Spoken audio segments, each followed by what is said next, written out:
Welcome back to the channel. Thank you guys for joining me on this Tuesday. And if you went out of your way to like, comment, or subscribe, thank you.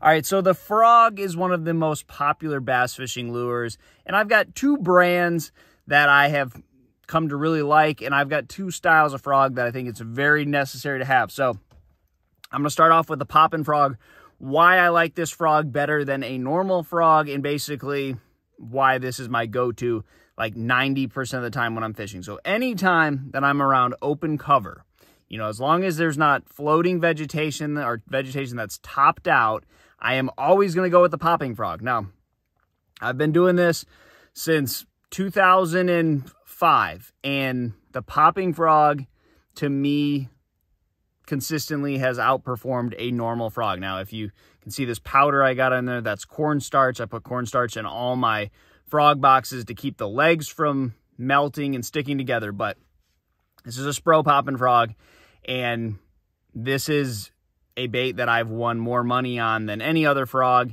And it just seems like the more I try to use a regular style frog, I don't do as well. So the popping frog, to me, now that could be biased, I don't care. This frog seems like it wins 90% more money across the board in everything that I see frogging the poppin' frog. So anytime I'm around, I don't need wind or this or that. Anytime I'm around cover that isn't topped out, like a mat, I'm going to poppin' frog. And even if it is like grass that's growing up to the surface, but it's kind of sparse, I'm going poppin' frog. And this is the best one that I found. There are other ones. You can try other brands if you find one that looks like this. I just think this design is the best one. But I trimmed the legs down on that, and that is a Spro poppin' frog. Now, anytime that I have vegetation that is topped out, I am going with the normal style frog. So I've caught bass on the normal style when pepper grass has come to the surface, hydrilla, milfoil, eelgrass, chopped up grass that is turned into a mat. But anytime you have just a solid canopy over the bass's head, it is the normal style frog. Now, one tip I can give you on this normal style frog, anytime you have that, is you want to somehow add weight to your frog. So depending on what style frog you have, you know, you've seen the rattles put in where the legs go. That is great. I like adding BBs. So this is a Z-Man Leapfrogs, and what I do is, this is an older frog. I've caught a bunch of bass on it. I've hit it against docks. I've banged it around enough that it's pretty beaten up. This has a weighting system in the back. Now, what I like about this weighting system compared to other frogs is typically when that weight comes out of another frog, it falls in the water and you lose it. This frog, when you can push on it and push that weighting system into the frog.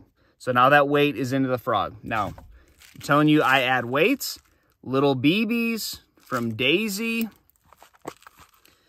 and I can take these BBs. There's no way I'm going to just pour them in there, but add you about, I don't know, 8 to 12 BBs in the back of your frog.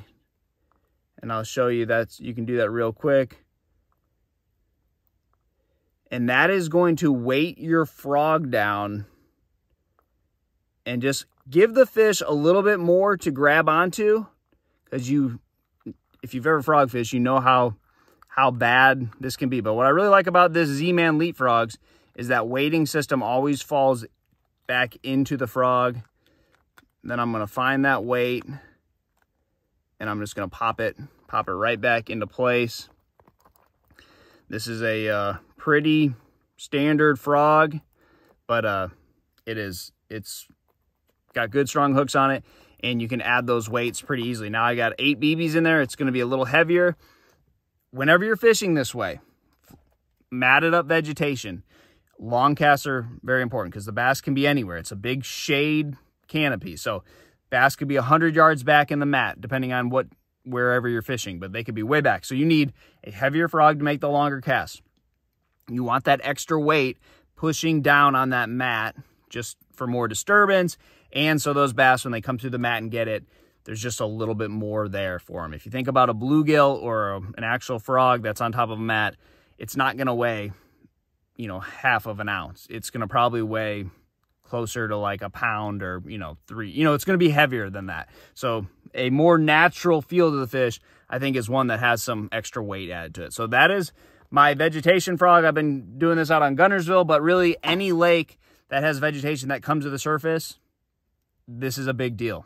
Any lake, doesn't matter where at in the country, you have any type of vegetation, or even like the backs of hollows where you have trash mats that run in, you know, if it's pine needles or what, scum or whatever it is, big bass like to live under that too. Pretty much anywhere I've ever been in the country, if there's a canopy over the bass's head and you don't have a million people throwing a lure in there, there's going to be some type of bass in there. And typically bigger ones get in there. So get you a frog, weigh it down, tie it up on some braid, and good luck to you guys, and I'll see you on the water.